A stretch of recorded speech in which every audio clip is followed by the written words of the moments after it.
Hello and welcome to GameRomp Easy Mode. This is an easygoing podcast where we're going to talk about games and relax and chill out with each other. I'm David. I'm Deanna. And hey, we're going to be talking about more game shows this week. Yeah, maybe too many games, honestly.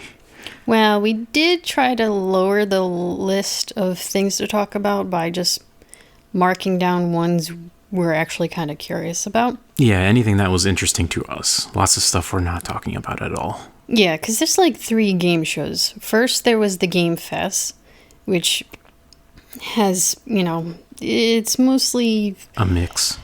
Yeah, probably more games that we aren't personally into rather than games that we are. Then there was the Wholesome Games, and that had a lot more, at least for me, as is tradition. Yeah. How did you feel? Do you think it had more than the Games Fest? You were kind of It's hard to say. The Games Fest was definitely a bit light on anything I cared about this year, but I don't know, I would have to count them up, and let's just say they were about even. Okay, because I feel like I remember once we finished watching the Games Fest, I think it's the Games Fest, and you're like, oh, maybe watching the Wholesome Games there'll be more, or something to that effect. I could have sworn. After Games Fest there was Day of the Devs? Yeah. Oh, that's what it was. But we didn't watch that whole thing. We only watched 2 things of it. But yeah, the first game, actually that's one we didn't write on the list, so I don't remember the title of it. Uh-oh. I guess we can talk about it real quick, but it was like a heist game where you control this lady who's going into this place, and these different places, like sometimes it's a party or whatever. Oh, okay, I remember. Yeah, and your job was to take pictures of stuff around this area, of the people, of oh, there's a security guard, or oh, this is an interesting thing to steal, or here's a path maybe we should take. So you're walking around there taking pictures, and then later on you have to build your team, and it's more like a strategy game where you tell them what they have to do. Something like that. Yeah, that was interesting because I understand taking the pictures, but it'll be intriguing to see how, because it looks like you have a cork board, if you will, and you put up the pictures that you took, but you have to put them in an order so that the other people doing the heist follow the instructions correctly. Yeah. I'm just almost thinking coding wise, oh man, how would that work? You have to put it in is there a right answer, or can you put it in any order and they just happen to fuck it up? I guess we'll see. Yeah, but the big thing of it was there's many ways to do it, and you're going to have to come up which ways is going to work for you and your team. And yeah, I remember when we were watching that right after the game show, or Summer Game Fest, my first thought was this is already way more interesting than anything we saw in the Game Fest. At least for me personally. Even though there were some kind of neat, exciting things in Game Fest, I guess we can start with Game Fest then, now that we've mentioned that. And we don't even remember the name of that game, unfortunately. Our bad. Yeah, we didn't even think to look that one up. But anyway, whatever. We'll start with the Summer Game Fest. Death Stranding, of course, made an appearance. Well, Death Stranding 2. Yeah. That's a game I do want to play because I loved Death Stranding 1 a lot. But the trailer they showed here was just 2 new characters talking in an office, and it's I don't care. Who cares? I mean, Kojima cares because he wants to make movies. Yeah, so and it makes sense that his stuff is going to look more like movies and cinematics. It's the thing is though, I get it with Kojima. It's always oh, what new celebrity did he get to play with? Basically, yeah. It's using his star power now to be collecting the celebrities. As fun as that can be, the scenes have to be interesting, and that scene was not interesting because he's going to this office talking to some lady. We don't know who these characters are. Maybe once we have been playing the game and have gotten to know them more, that will make more of a big impact. But as of now, it's just okay, dude, I don't know who these celebrities are. I don't care. That's fair. It was also the scene seemed to be this new character, the guy, going in to try and get, I guess, a job interview for being I don't know, one of the carriers or something. It sounded like that's what the job was. I noticed maybe it was just our TV or something, but the audio was so hard to hear. Oh. I couldn't tell what the hell they were talking about half the time. Maybe. Which just sucks because when Jeff Keighley was out talking, he was perfectly fine. Most trailers, I think, were fine, so it'd probably just sound mixing got goofed up. Anyway, we'll move on from that. Sonic Racing was another one. And normally I don't care about Sonic Racing. No, because the Sonic characters, and I personally don't get into Sonic stuff. There's so many Sonic characters I didn't even recognize. Like some green bird and some silver bird. I don't know, a bunch of characters I didn't recognize. But the interesting thing about it was that... They're bringing in new characters. They're bringing in characters from outside of Sonic. Well, two of the characters that I remember was Ichiban from Like a Dragon. And Joker from Persona 5. And the final reveal was like Minecraft characters. Oh, right. Oh, and Hatsune Miku. Oh, yeah. Oh, man, I know some people in a group I'm part of is going to be very happy about that. So it's like, that's cool. Like, I wish there was a racing game that was like Smash Brothers. We've said this a million times. It's kind of sad that the new Mario Kart is not Smash Brothers. Kart racing. Yeah, and instead it's just like, well, hey, guess what? There's like double the amount of characters, but it's the crab from the original Mario Brothers and like the dolphin from Super Mario World. You remember them? And the cow. I mean, granted, everyone loves the cow. The cow is cute, but... And the penguin from 64. And it's like, okay, great, but like, I'd rather them do like, it's Kirby and it's Marth in a go-kart for some reason. And Samus and like that. But that's not what we're getting. And it's funny because they hinted that they were going to do something like that with the previous game. Because they had like Animal Crossing and Splatoon and Link. And the same with those, I feel it's probably going to be DLC stuff, if they do it again. Anyway, the Sonic Racing game, apparently their big thing is going to be like, we're going to bring in a bunch of characters. And like they have a roadmap of like, these are new characters that are going to come out and stay tuned. And basically they're trying to do the Smash thing, which, I mean, fine, whatever. Sonic Team is going to do what Nintendo. And it sucks because like, I still don't really care about the Sonic stuff. Like Sonic in a car is just weird to me, but I don't know, like, just like a big party racer game sounds more fun. So I don't know, that kind of interesting, but still like vaguely not super interesting. Like I'm not going to get this game, let's be real. But I kind of wish Nintendo would just take the hint and do that. Mina the Hollower. This is from Shovel Knight's developers. Was it Club Yacht or something? That's it, yeah. And well, Shovel Knight is amazing. Mina the Hollower is kind of like a GBA or yeah, it's kind of like a Game Boy Color game. It's basically like Link's Awakening, except you're a little mouse. Yeah, so instead of a 2D platformer like Shovel Knight, it's a top-down adventure game, I guess. There's a demo out now on Steam, which I've downloaded, so I'm going to try that. I'll play that, and we'll talk more about it next week. Maybe I should play Shovel Knight. Scott Pilgrim has a new game. I never played the first one. I mean, we saw the movie, but that was about it. Yeah. Was there a comic? Yes, it started as a comic. Okay. They made a movie, and they made the game after the movie. Then they made like that new Netflix, was it on Netflix? Cartoon series. And this game is kind of like taking that style of the Netflix cartoon. And yeah, it's Scott Pilgrim beat 'em up. It looks fun. Yeah, and there was like something about 3 teams, and one of the teams was Team Vegan, so... Yeah, it's the same people that made Ninja Turtles Shredder's Revenge, which we still haven't played. We keep saying we'll play it, but we haven't. There's a lot of things we should play, and we haven't played them. So. They're also making like a Marvel brawler, but I'm not really into superhero stuff. But it still looks good. So if you like superheroes, there's also that.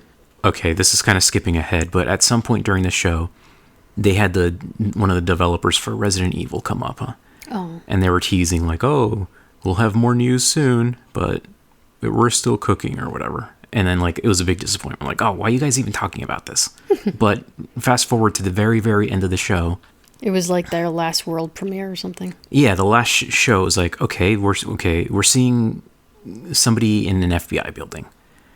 A familiar name pops up, and it's like, wait, I know that name from somewhere. And she has to go investigate some things. And then like they're slowly showing where she has to go. There's like this big crater in a city. And that's like the first hint. And then you see the ruins of Resident Evil's to Raccoon City's police department. It's like, holy shit, you're going to Raccoon City after it's been basically, wasn't really nuked, but it basically got bombed really bad to like clear out the infections and stuff, right? So this is the first game that will be going back to Raccoon City after all that. And that's kind of fallout. It's kind of interesting to see what they're going to do with that idea. But just like the fact that they like teased midway through the show, they're like, oh, we'll have more info about Resident Evil, the sequel, someday or soon or whatever. And then people were like, oh man, nothing yet. Why even talk about it? And yeah. They trolled you. Is there anything you're hoping to see? Because, like, I don't know really much about Resident Evil. No, I mean, it's still so early to say what this game is going to be like. Is it going to go back to the old third-person style, or is it going to stay first-person like the Well, last no, two? I know, but, like, what about story-wise? Like, what would you be curious about seeing in Raccoon City, like, so soon after they bombed the city? Well, it's not soon. It's like years and years and years later. Oh. Anyway, no, I don't know. It's too early to say. And this character is a callback to a game called Resident Evil Outbreak, which was like an online game in the PS2. One of the characters from there is basically being referenced in this one. As in, that's her daughter, and her mother died, and like, what happened? Oh, okay. But other than that, it's like, well, we'll see. It was just cool. One that you really liked was Felt That Boxing. Oh, yeah, because, like, over the years, Jeff Keighley has really been, like... Okay, I know he has, like, a super friendship with Kojima, and possibly some other, like, top-tier name people, both in movies and gaming and stuff. But he's also been building up this, like, relationship with the Muppets for some reason. Yeah. Which is fine. I mean, the Muppets are great. They're cute. It adds something to the show. So when he brought up, like, oh, you know, this is about puppets and I've been looking forward to it. And I thought it was going to be, like, legitimately the Muppets. It's technically not. It's different puppets. But it still looks pretty cute. So it's like a boxing game, but with puppets. And, like, mini games, too. So it's not just boxing. Like, it kind of looks like Punch-Out. But with puppets. And the puppets look, realistic. Like, they're just puppets. Yeah, so it's like high fidelity video capture. And it's very silly and funny. Yeah, it's funny in the sense that, like, they're trying to play it straight. Or at least to some degree. Kind of. I remember one point where, like, one of the mini games was, like, you had the trainer was, like, training the character by, like, making him unclog the toilet. And he's like, he says something along the lines of, like, I took so many shits in there today. Okay, I mean, it's obviously funny, but I guess, especially the trainer, because he was trying to give, like, this really motivational talk to the training puppet, and he was acting, like, so serious about it, and it's just fucking Muppets. So it's, like, half and half. So, yeah, that one looked interesting. We'll see. And I think that's all we're going to say about the Summer Game Fest. Yeah, there was some other things, but I'm sure you've seen it online, so have fun talking about those things there. Yeah, there's just too much, and we got to get going with this. That being said, now with the Wholesome Game, we have a lot. That's going to be, like, double. And then we still have Xbox. And we're not going to talk about all of them too deeply, because some of these will have demos or whatever that we're playing. One of them apparently is free to play, and you've already downloaded it, so we'll talk more about some of these next week, so we'll just briefly mention them. Like Little Kitty Big City, this is one I thought you would be super into, but I don't hear any enthusiasm from you about it. It's a game where you play as a kitty in a city. Yeah, and that's fine. I mean, don't get me wrong, I am intrigued, but originally it was just like, we'd have to buy it. So it's like, well, you know. I mean, as for a lot of these games, yeah. Yes. That being said, if I'm not completely mistaken, either I got it through Epic or saw it on Epic or Xbox Game Pass. I'll have to check. I might actually be able to play it. So if that's true, I will definitely download it and see what happens, because they're coming out with a bit of a, not, I guess you could count it DLC expansions, some kind of update. Oh, I didn't know That's why it was hosted again. Oh, must be like this next one, Luma Island, which we talked about briefly in a previous episode. Yeah, because we had tried that demo, and it was a cute game. You didn't play it long enough, so... Well, neither of us played it long enough, because, like, there was a time limit. Right, but I played it longer in the sense that I got to explore more than you, apparently. We just did different things, but it had, like, the same amount of time limit. Sure. So I spent more time, like, farming, which apparently you didn't do. No, I did some exploring. I did some fishing. I think I did more little bits to get more feel of the game. You focused on one specific thing and didn't get to see too much. Yeah, because I didn't know there was a time limit. So Right. that's something that kind of annoyed me about the demo. It just like suddenly end. But that said, it looks pretty. Maybe the characters aren't that interesting to look at, but the world itself is really pretty. So they're bringing out a Pirates DLC, I guess. Yeah, I don't... Personally, for myself, pirates are just kind of like whatever, but Maybe there'll be some adventures and treasure chests to find. I don't know. But there was already treasure chests to find. more. It's one of those things that it just kind of reminded me that, oh, that game was a thing, and maybe one day I'll play it. So we'll see. Milano's Odd Job Collection. This was interesting in that it looks like it's a Japanese PS1 game that for some reason they decided, hey, you know what? Let's translate that and release it now. So that's kind of cool. It's got that vibe of, you know, a PS1 game where it's like very anime and like the sprites are very chunky and cool. And it's about like, well, it's an odd job collection. It's probably just a bunch of mini games about having little odd jobs. And like, you know, at one point you see her driving around and like, and then another point like cleaning up a store. And it looks really cute. But the thing that was interesting to me was just the fact that like, It's like 2 decades late. yeah, it's like sometimes you hear about like, oh, somebody's released a fan translation for this game or whatever. But this is like, Legit translation.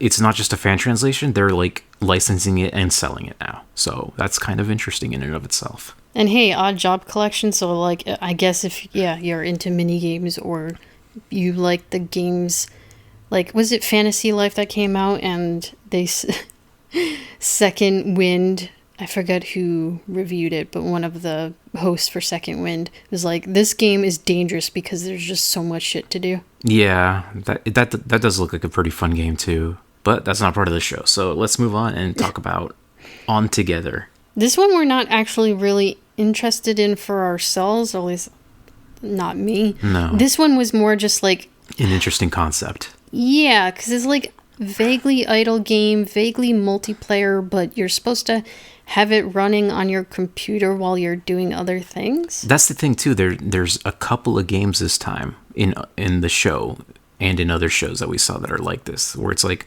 this is a game where you can just, it's kind of like a desktop buddy, except you can go fishing and like do Animal Crossing stuff and hang out with other people while you're being productive at work or studying or whatever. Vaguely productive. And it's interesting that this is a new genre, but like, how productive can you be really? Like, I couldn't do this. I couldn't work, be drawing, and then like, oh, my game is telling me to go fish. Like, Yeah, usually multitasking is not a good thing. I don't know. It depends on the person. Clearly, this might help some people, especially if there's multiple devs doing the same general idea. it's just interesting that this is a thing that's happening, or a trend in games being made. So I guess maybe there's a demand for it, but I can't imagine. And I Maybe- assume this would work better if you have at least 2 monitors. Oh, I thought you were going to say. I think this will work better if you have ADD. Oh my god, no. Well, ADHD, sorry. I don't know what the fucking acronyms are. I'm sorry. it's okay. Anyway, let's move on. Camper van, make it home. This one was interesting to me because This one also has multiple devs doing a similar thing. Because there's this game and then another one that's also decorating a van. this one was I guess it just piqued my interest because like I don't know why YouTube thinks I want to see this, but sometimes when you're on YouTube you get random recommendations for videos, right? And one of the shorts that it recommended me at one point was this lady that was like living in her camper van. And apparently that's a big thing on YouTube. Like there's a bunch of YouTubers who do like camper van life, and like that's a big thing on Instagram. And it's interesting that like there's this culture of people who are into that, and now there's a game of it too. And like obviously this isn't like a thing I would really want to do. I'm happy living in my apartment in the city, but it's cool that like this is a thing that enough people like that they're making a game for. And it can like give a little taste to other people, like, oh, this is what some people do. I don't know, that's kind of neat. I like the idea because it's like a similar, I think, to unstacking or unpacking, sorry. Similar to unpacking in the sense that like you're taking items and you're decorating the area in this case it's a van and not just like multiple rooms and stuff. But I was almost thinking like this van life, I don't know, van life used to be seen as like the last stop before complete homelessness. Yeah. And now it's being, if you will, gentrified almost to some extent, because like there's a lot of the influencers Glamorized. Yeah. I mean, yeah, like I said, when I saw the YouTube thing, like, recommending this, is like, this, and of course, they're always freaking attractive women. Like, I guess because that's just what the YouTube algorithm, like, can pick up. But, like, oh, I got my little, my camper van, and my husband lives with me, and my cat and my dog, and look at the inside, and look what our adventures, and, like, I guess there's, like, an appeal for people to be like, oh, look at that fun life that they're living, or whatever. So this game can really, like, give you that taste. Speaking of unpacking, we didn't write this one down, but that when you mentioned that, it reminded me there was another game where it's like the opposite of unpacking. Where you're packing up a van, yeah. A van in this case to move, yeah. Yeah, like a vehicle to move. It's basically, there's, I think, 3 characters that you follow their life. And instead of unpacking, where you're, moving into your apartment and putting stuff away, it's more like taking from the apartment, putting into the moving vehicle. Yeah, and it's a puzzle of getting everything to fit, but it's still that same idea of like, look at the stuff they've collected over the years. I wish I would have remembered that earlier. I would have wrote down the name, but I didn't, so whoops. Fireside Feelings. This was interesting because to me, okay, the art looks good, the concept is intriguing, but I thought, because in the video that they showed, the trailer, it showed that like you were typing in your own thoughts into the character, and then the character in the game would say what you typed. Yeah.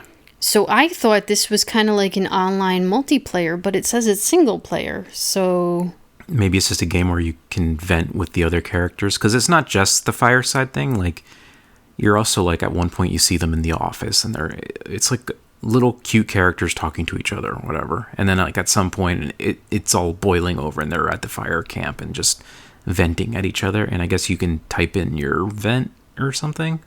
I guess. I'm also curious if this has kind of like the other campfire game, or I think it's literally just called Campfire, where it was like this Animal Crossing like game, and you could talk to the other characters because it used AI to like try and talk back. I'm wondering if this is gonna have anything, or if it just picks up certain words to reply back with. I don't know.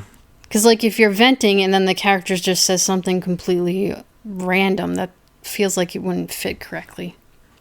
Out and About. I tried this already a little bit as a demo.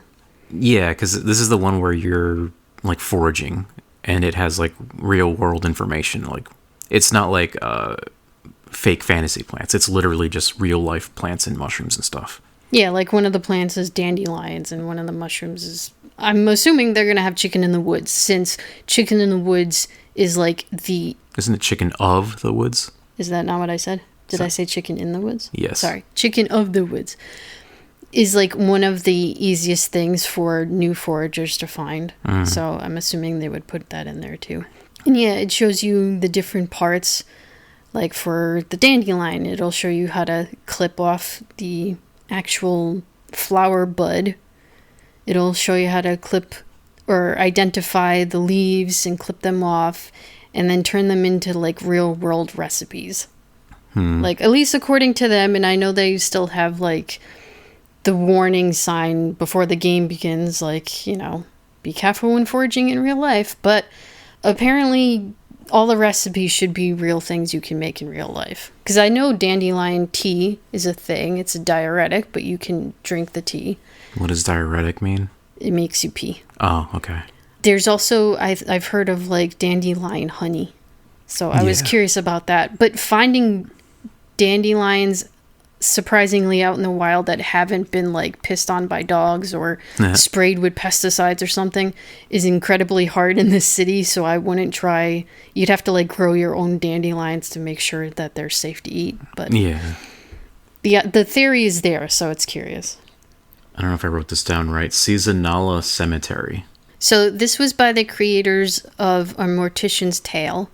So this goes into obviously the cemetery aspect of the death not death culture, but just death stuff, I guess. I don't know.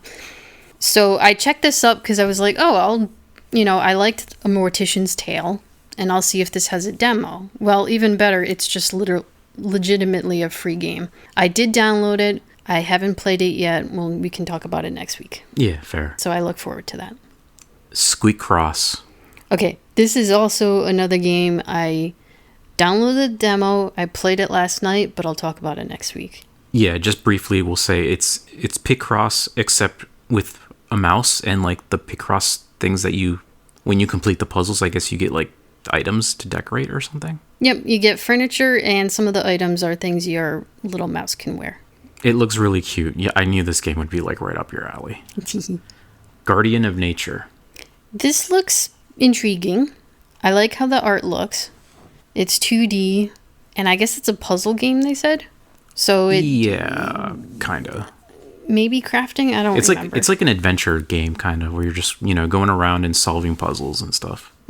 I guess I'll have to see if it has a demo. It's really pretty. It has really unique art, and yeah, it's one of those things you just gotta look up and see it in motion. It's like, oh wow, this looks really good. So if you want to look that up to see it in motion, again, it's Guardian of Nature. Pretty simple title, but it looks good.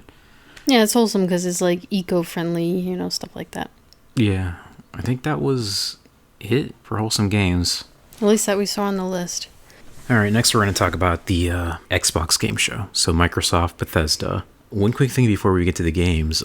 They also came out and showed a new device, which is it's basically an Xbox ROG Ally. Yeah. It's it's a Steam Deck basically, except Xbox. And, well, can't really call it a Steam Deck because Steam Deck is based on Linux. This one's based on Windows. But there was one interesting thing was that, like, they said and I guess showed that while you're playing a game that somehow it's not running the Windows OS or something. Like, it's not taking all the power and memory it needs. Yeah, I don't know how that works. It's just like it's kind of like a modified Windows OS, I guess, where it's mostly there just to play the games, to bring up the Xbox game thing, and it'll run the games without running Windows. But if you want to plug in things like a mouse, it'll like download or run just the Windows process to make the mouse work. So I don't know, it's some complicated techno mumbo jumbo, but like it looks pretty cool. And apparently, yeah, it's more powerful than a Steam Deck, but the Steam Deck is kind of old now. But also it's like really fucking expensive. I think they said it was like $800 or something. It's crazy. But like, granted, I don't know how powerful this thing is. Once it's like out and people can test it, it would be interesting to see. Like what kind of games can it run or whatever. But like you could always just connect it to your big screen as well. The neat thing though is that some of these features that they're bringing out for this thing are also going to be implemented into Windows. Which, I mean, granted, you probably need Windows 11 for that, but eventually we're all going to be on... they're not doing anything for Windows 10 anymore. Or eventually we're all going to be on Windows 11 or 12 or whatever the hell, so... It's just some future thing to think about for Windows gaming. So it kind of looked neat. Another big thing, too, because of this, like... It seems like Microsoft is also going to try to get into some sort of streaming, because they want to guarantee that, like, this is an Xbox, and this is an Xbox, and, like, somebody's holding a phone or, like, their TV, and, like... They basically want it so that you can play your Xbox games, which means access to, your Game Pass games, almost on anything. So that, to me, that screams that it's going to be streaming. Yeah, the whole cloud gaming aspect that Google tried and gave up on, I guess. Yeah, I guess we'll see how that goes. It could be a good option for, even if just temporary, like to play certain games that my computer just can't run. I guess, but it also feels like... I don't know, that like if you would pay $800 or whatever it ends up being, wouldn't you just like try to put that towards upgrading your computer that can do more than just gaming? Because like, you got to think about the people who don't want to build PCs. Okay, but well, fine, but I mean for like you, because you mentioned like games that you just can't play on your computer. It was like, okay, but you're going to take that money and upgrade the computer. No, don't get me wrong. I'm not buying one of these things. I'm not a portable gaming person. I was going to say, because like we never leave the house. I'm just saying that it's interesting that they're going to implement some of these things into Windows in general and the Xbox Pass thing in general. Oh, okay. So like even on our, that's what I'm saying, even on our computers, if they bring that kind of thing to Xbox Game Pass, where it's like you can download Oblivion, but hey, can your computer not run it? Then you can stream it or something. That would be kind of cool. Because like we played through Assassin's Creed Odyssey streaming, and it was totally fine. Yeah. For some games, it's going to be better than for others, obviously. But I can see how that could be an option for. I don't know. We'll just see. I thought it was interesting, but I guess we can move on to the games. It would be funny though to like actually go out in real life and see someone like lugging this giant handheld with them to play games out and about. I could see it being good for like long train trips or plane trips, or if you're like car tripping with, family or whatever. But like, I'm not gonna, we don't do that very often. We are working class people who don't have the income to go like take a freaking vacation in Japan or across the country. But like, if we ever did take like a nice train vacation to like Chicago or Seattle, or go through the mountains or whatever, but like, I could see us wanting to take the Switch to play like that board game or whatever. I don't remember what it's called, but like in that case, if you're doing that kind of stuff often, then a device like this would be really cool. But anyway, let's talk about the games. Yeah, we'll just in no particular order. I guess I'll start with Persona 4. What did they call it? Persona 4R Revival. They didn't show like jack shit. Yeah. It was like one of the shortest little trailers. I'm like, oh, okay, great, whatever. Basically just shows like one of the streets and the little shrine where you meet the fox and you see the main character running for like 3 seconds. It's basically like, hey, we're making this, get excited. Didn't even get to see Chie. Poor you, your favorite waifu. Now, okay, I've never played a Persona game. I've only watched you play it and enjoyed some of the story, like, by proxy. The Persona series is a very highly stylized. It's not, like, realistic graphics in any way whatsoever. So is this remake, what's the purpose of this? Why would you not just play the old version for cheaper, and it's probably going to look essentially the same? No, they're gonna basically, to answer your question, I would have to show you Persona 3 and the Persona 3 remake, so you could see what they look like, how different they are. Okay. And I'm not doing that here on an audio podcast, so well, obviously that's why, basically, because they look different. They have updated visuals. I don't know if they're gonna have a new content, but it's one of those things where like it depends. For new players, this will be a great way to experience Persona 4. Persona 4, in my opinion, has probably the best story of the three I've played, of 3, 4, and 5.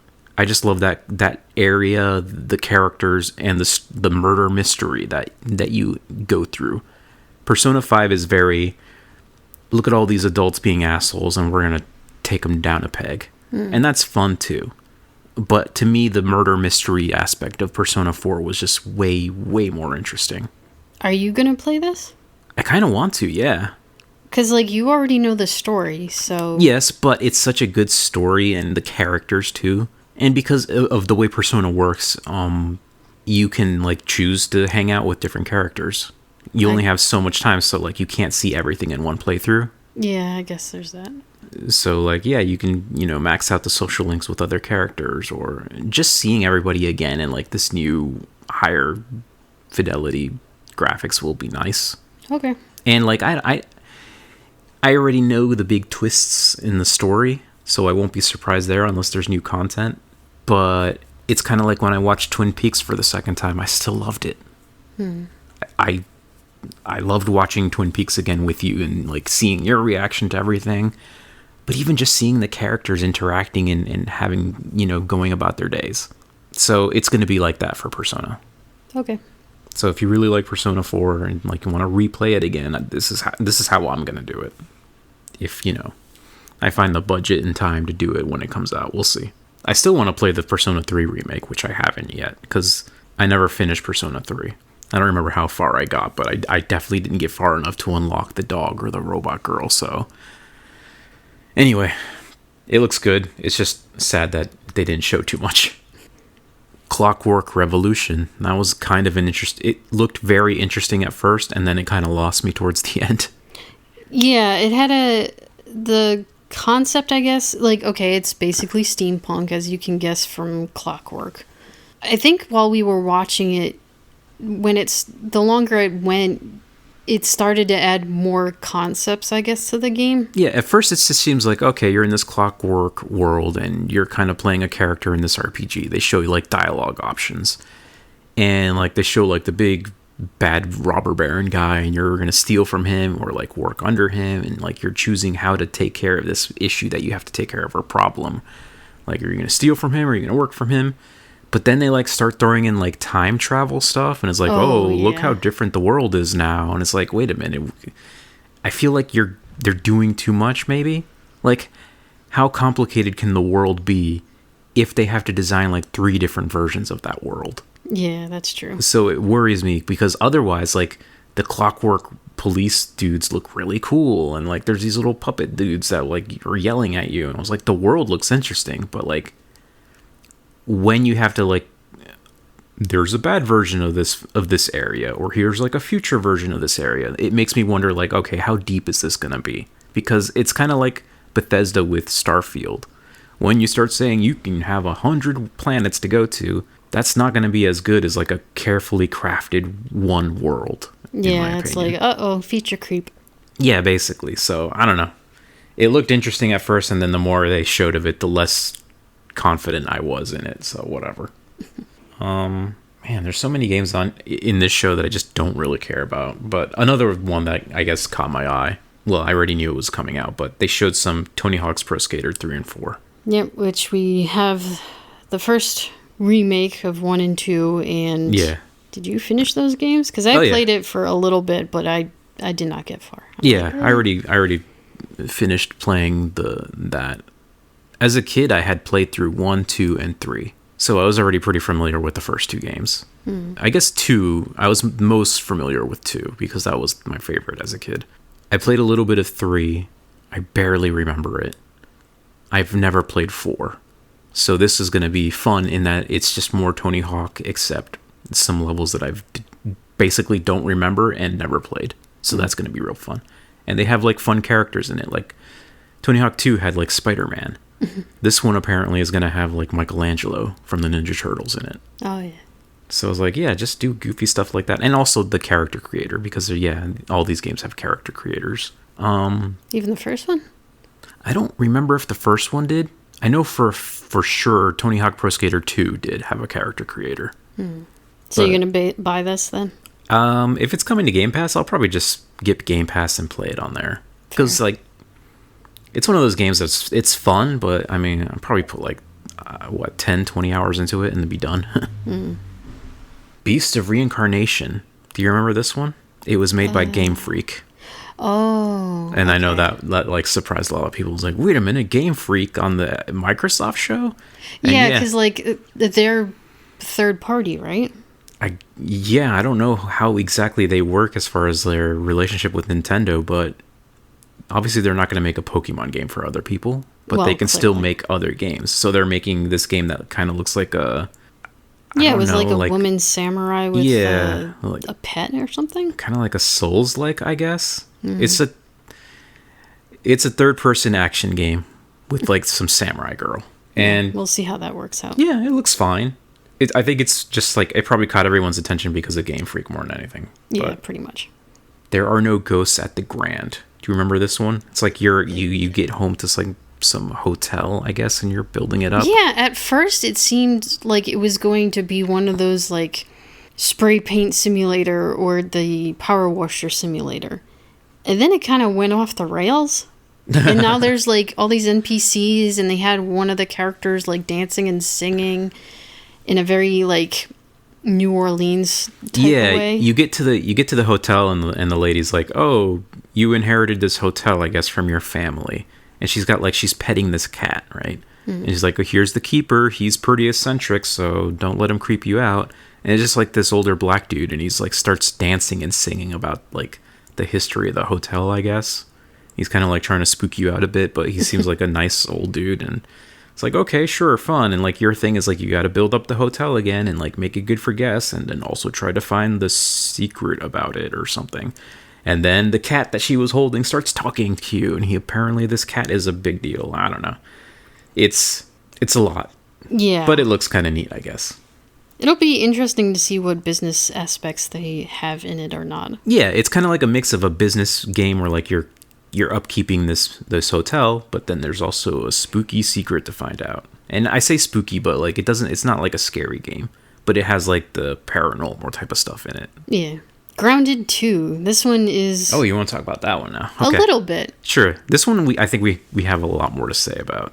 I mean, do we? Because like now that they're making Grounded 2, now I'm like, oh shit, I got Game Pass, so I should probably go back to Grounded. Because when I played it, it was very early in the development, I think. Because it was always like early access. That's the thing for me, like, I didn't really ever... I had no interest in Grounded 1. I didn't realize there was, like, I guess, a story. I mean, like, I knew there was... I saw a little bit of the story, but I never got far enough in the crafting to get further into, like, defeating the big insects like the spiders. Like, I lost to fucking ladybugs, so yeah, I never made it that far. To me, the game, Grounded always just seemed like this is an open world survival game where you're tiny and you have to fight bugs, but it's like you survive. But when I saw the trailer and the presentation later about Grounded 2, it seems a lot deeper, like... Oh, these characters, they are established, and like, they got freed, and now they're shrunk again for some reason after an explosion in the park. But the thing that really caught my interest was apparently there's RPG builds to it. Like, you can make your character a sneaky, stealthy, dual-wielding dagger dude, or you can make like a long-range archer dude, or you can spec into like a tank or whatever. Like, well, I don't know how much builds they're adding to the builds in the new game. In the old game... But again, I didn't go through all the updates, so I don't know what the finished product is. See, that's another thing. Like, I still don't really have an interest for the first game, but like, if the second game is adding all this stuff, then I could probably get into it. And like, I guess they're adding mounts now too. Like, there's basically it's Grounded 1, but better. Yeah, bigger. With more stuff, and that made me, and probably more people too, like, oh, this could be interesting to play. So hopefully it's a game where you can just dive in, and like, it doesn't look like it's going to be this, like, the story's not going to be like you're going to play Grounded 2 and be completely lost. This isn't like some political intrigue game. It's just kids no. being shrunk. So yeah, it kind of looks fun, I guess. I might give it a try. Yeah, again, I'll have to go through Grounded 1 first and see how far I can get. So Keeper. Oh. I'm surprised. Maybe they showed this at Day of the Devs because it's their show, but it's from Double Fine, right? And I guess it's like you're a sentient lighthouse. Yep, you're playing as a building, and you don't get to play as a building very often. Yeah, it's not clear what happens, but like suddenly this lighthouse starts walking around, and like there's a bird that comes with you. And yeah, it's unique. It looks kind of neat, I guess.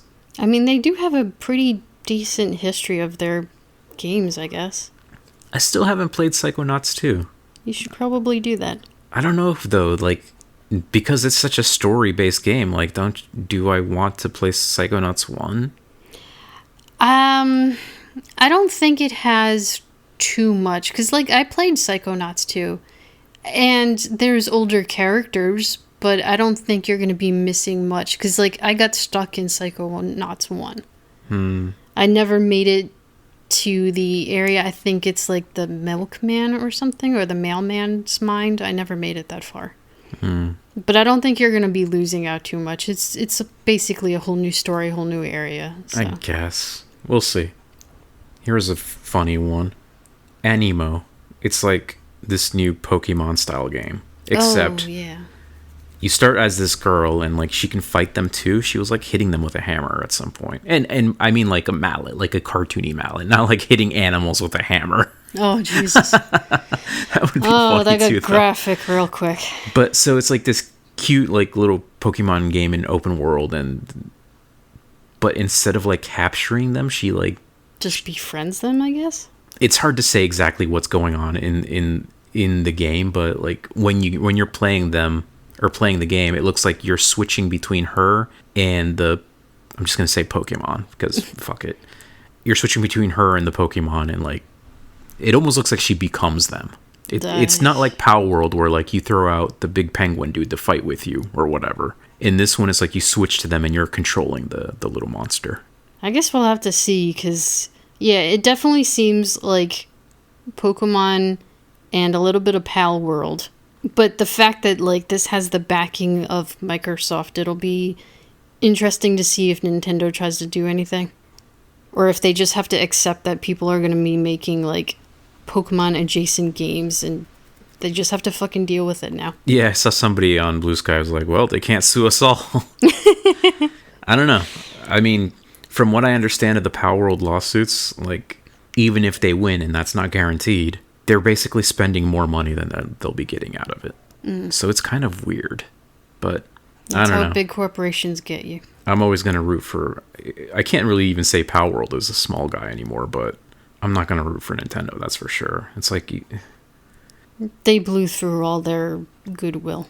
Yeah, it's just not a good look, man. Just let people make their games and just be cool about it. Like, these are people who love Pokemon and they wanted to do their own twist on it. They're not stealing Pikachu. They're making their own thing. Like, whatever. Anyway, I'm not going to get into that rant. Animo, it looks like another one of those games. Ugh, I don't even want to talk about half of these games. Yeah, I think that there wasn't too much for us in this game show or showcase. Like, I'm looking at the list here. It's like, oh, Invincibles, the Amazon superhero shows. That's super gory, except it's a fighting game. Resonance, a Plague Tale. It's like, oh, this is a Plague Tale, except I didn't see any rats. And yeah, now so it's different. Like, okay. Gears of War is getting remade and whatever. I don't know. Blood of the Dawnwalkers, that is like, oh, this is a game where like the church is taken over by vampires, which made me think of Midnight Mass. Oh yeah. But it's like, okay, sure, looks fine, whatever. I mean, I guess for both of us, there's only the last game to go over. Yeah, because that had its own showcase. I'm not gonna keep hammering on these other games, but The Outer Worlds 2. I guess we'll leave off with that. Yeah. So The Outer Worlds, made by Obsidian. It was pretty hyped up back in the day when that came out because it's like, oh, Obsidian, they're making like a Fallout game. It's going to be as good as New Vegas. It's basically, it's got that same kind of vibe. It's a sci-fi RPG shooter. Well, you don't have to shoot. You can be melee. But it's an action RPG made by Obsidian in a world where like it's hyper-capitalist and like, oh, the type of things that capitalism gone wrong could do, right? Essentially our future. We also talked about their short on Amazon, which was that oh yeah, that was about like the pure cinnamon roll boy who's like super innocent and like he had this crush on this girl and she wanted to do good things. So she joined that corporation, the first pharmaceutical corporation, right? Yeah, then she became the leader of it, and then she started doing fucked up things in the company to make money or whatever. Yeah, and he was so innocent. I don't know how else to put it. And he just is like, no, she'll do the right thing, but I don't think she ever did. No. Anyway, it's that world, and I think she, or at least her company, is in the game too. Yeah, aunties or something. Yeah. It's doing like that Futurama with mom. Yeah, basically. So Outer World 2 takes place in a new area, a new world, I guess, because like this is like a spacefaring setting. I don't know if you actually travel to different planets or if you're just on the one planet. It's just more Outer Wilds. It's kind of goofy. The first one was a first-person shooter only. This one they're taking cues from Fallout where it can be first-person or third-person, which is good. I like that you can have the choice. And yeah, you make your character, you pick your stats and what you specialize in. You can be stealthy, you can be somebody that focuses on hacking or whatever. And like you can also pick like different traits, just like in Fallout New Vegas or other Fallouts, where like some traits will give you benefits and some traits will give you benefits but also drawbacks. Like some of the ones that they were showing were pretty funny. Oh my god, I it's still confusing for me to figure out like if these bad traits are legitimate or if it was just a massive bit I'm hoping they're legitimate because one of the traits is bad knees. Uh-huh. So you can crawl around or crouch down and be like assassin-like. Stealthy, yeah. But like you would in Skyrim or Fallout. Yeah, which is the style of gameplay I tend to go for. But if you have bad knees, when you stand up, they crack loudly and everyone gets alerted that you're there. I think... I was like, oh my god. They didn't make it super clear, but from what it sounds like, it's like your stealth speed will be increased, but the drawback is that sometimes when you get out of stealth, your knees will crack, and then everyone will turn around and see you. Yeah. So that was really funny. That was good, because it's just like, oh yeah, we're just fucking old and falling apart already. It's like, it's got that, like, that mix of, like, this could be really good, but it can also fuck you up from time to time, and that's fun. Like, another one was a kleptomaniac, where, like, when you steal stuff in these games, you could sell it and to make a profit, and if you're a kleptomaniac, I guess you're just better at it, and, like, you can earn more profits from it. But the downside of it being, as a kleptomaniac, sometimes you can't control yourself, and you'll just steal it without your input. Yeah, like, you'll just be looking at an object, and you just steal it. And then, like, you don't get the choice. Yeah, and like that can be unfortunate if you're not like if people are looking at you. So in the trailer or in the showcase, they were like at a store, and the character just pockets like a weapon. The storekeeper sees it, and then fucking like you runs see over and just smashes him in the face. Yeah, you see like the guard just running straight at you, and it's like whoops. So that's really funny that they did that. I wonder if there was a specific reason why they got the Sonic voice guy to do this comedy bit the entire time. Like, is he a voice in it? I don't know. But yeah, during the second presentation, they were going deeper into everything, and they had the voice actor for Sonic, the Sonic movie Sonic. It was fun. It looks like a good game, and I kind of wish that the first one had the third-person thing, but I do want to play Outer Worlds 2 now, and also their other game, which was, I think it's called Avowed. Yeah, a lot of good... I guess I'm getting flashbacks, though, of watching this presentation, this whole showcase. At least a third of it, or half, was just for the Outer Wilds. Because the other half was grounded, too. But it's giving me flashbacks of when... Bethesda did a whole thing about Starfield and was like, oh shit, this looks really good in the presentation, and then it finally came out and it's like, oopsies. I don't know, man. For Starfield, like, I always kind of had a feeling it wasn't going to be able to live up to the hype because of when you have so many planets like that, I know they're not going to be, like, handcrafted. Yeah. But, oh well. Anyway, there is one more other interesting thing that wasn't part of the game show, but a quick little thing to talk about, I guess. Apparently, Good Old Games is wanting to get into the market of hosting big mods. Oh, so they want to be Nexus. In the sense of, like, okay, the same way they partnered with the people that made Fallout London, they're going to be partnering with the people that are making Skyblivion. Oh, okay. So they want to make it so that for big mods like this, you can just go to Good Old Games and install the mod and have it work without having it be too confusing. Yeah, that's fair. So, yeah, apparently that's a thing now. They're teaming up with the Skyblivion folks, and later this year, when Skyblivion comes out, which, for those that don't know, it's basically Oblivion in the Skyrim engine. Yeah, so this is hopefully something we'll actually be able to play. Yeah, our computers can run Skyrim. Even when I mod it out, it's still pretty good. So that'll be interesting to see. And, like, I don't know what other games they would do that with, but yeah, that's kind of cool. Okay, so they're not going to try and be Nexus necessarily, but specific. Specifically for big mods like that. And another one was, remember Andorol? I think that's what it was called? No. It's this big Skyrim mod that basically changes everything. I tried playing it once, but I didn't get that far into it. Maybe I'll try it again someday. I do want to play new Fallout London. It's just kind of a hassle to set Fallout 4 up because Bethesda just royally screwed everyone with that next gen update. Between them and Steam not giving you the option to just play old versions of your game.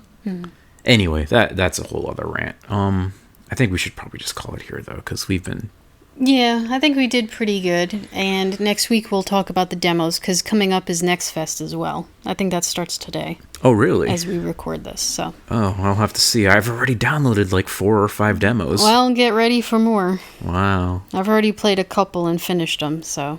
Okay, sounds good. I guess that'll be something to talk about. Some more free games to just kill time with. Yeah. So we hope you enjoyed this little bit of a overview of a visual a visual aspect, but done in voice, because we were just talking about games that we thought were kind of interesting, or even situations that were interesting. Yeah. So we'll see you next week. Yeah. Okay? Take care. Be we good. love you. Bye.